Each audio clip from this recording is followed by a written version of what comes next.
अस्सलाम वालेकुम, बिस्मिल्लाहिर्रहमानिर्रहीम। आप देख रहे हैं हमारा यूट्यूब चैनल DML सॉल्यूशंस और मैं हूं डॉक्टर इसार अहमद राना। बड़ा अहम टॉपिक है उन लोगों के लिए जिनको सांस का मसला है, वो इनहेलर के बगैर या स्टीरॉयड के बगैर अपनी ज़िंदगी सर्वाइव नहीं कर पा रहे। थोड़ा सा चलते हैं सांस चढ़ना शुरू हो जाता है और सांस इतना चढ़ना शुरू हो जाता है कि गोता लग जाता है, खांसी शुरू हो जाती है। ये इसकी इंतहाई अलामत है। एस्थमा लंग्स की बीमारी है।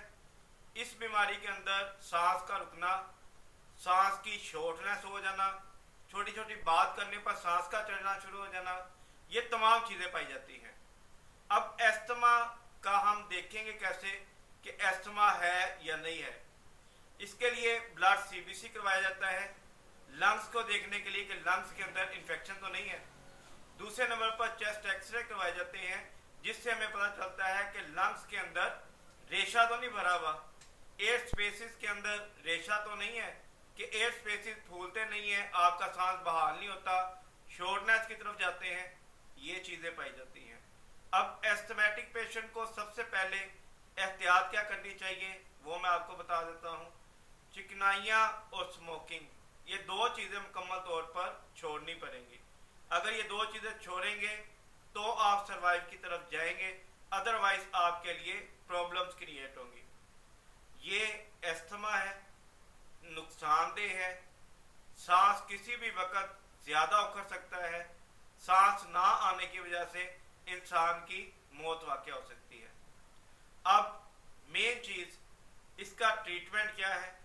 नेचुरल ऑफ क्योर होम्योपैथिक तरीका इलाज के अंदर सबसे पहली बड़ी बेहतरीन मेडिसिन है एकोनाइट। एकोनाइट मेडिसिन उन अफराद के लिए है कि जिनको ब्रीथिंग इंतहाई शॉर्टनेस है, यानी कि थोड़े थोड़े सांस ज़्यादा नहीं ले पाते, थोड़े थोड़े सांस लेते हैं, ये उनके लिए है। इसके अलावा अगर छाती के अंदर रेशा बहुत ज़्यादा है तो एंटीमोनियम टार्ट इस्तेमाल की जा सकती है। या इसके अलावा अगर आपको सांस का मसला इतना शॉर्टनेस नहीं है लेकिन आप जब चलते हैं ज़्यादा उस वक्त सांस चलना शुरू होता है, उसके लिए एपस मेलिफिका और इसके साथ पल्साटीला जो मेडिसिन है बड़ी बेहतरीन तस्वर की जाती है। ये दोनों दवाइयाँ आप इकट्ठे इस्तेमाल करके एस्थमा से निजात हासिल कर सकते हैं। एस्थमा या तो ज़िंदगी अपनी आप इनहेलर पे गुजारें या दूसरे नंबर पर आप एंटीबायोटिक्स या एंटी स्टीरॉयड मेडिसिन कार्टिजोन वगैरह लेकर अपने सांस को वक्ती तौर पर बहाल करें या नेबुलाइजर वगैरह का इस्तेमाल करें। इन दी अदर हैंड अगर आप ये मेडिसिन इस्तेमाल कर लेते हैं, अल्लाह ताला शिफा देने वाले हैं, लेकिन ये मेडिसिन एस्थमा के वाले से बेहतर तस्वर की जाती हैं और मरीजों को इससे रिकवरी भी होती है। तो ये हमारा छोटा सा टॉपिक था एस्थमा के वाले से कि एस्थमा क्या है, इसकी कंडीशंस क्या हैं, इसके मेडिकल टेस्ट क्या हैं।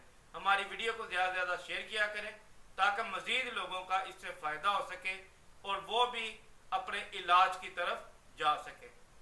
आपका कोई सवाल हो या कमेंट हो हमें कमेंट बॉक्स में करें या आप मुझे व्हाट्सअप करें, कॉल करें, इंशाल्लाह आपकी मुकम्मल तौर पर रहनुमाई की जाएगी।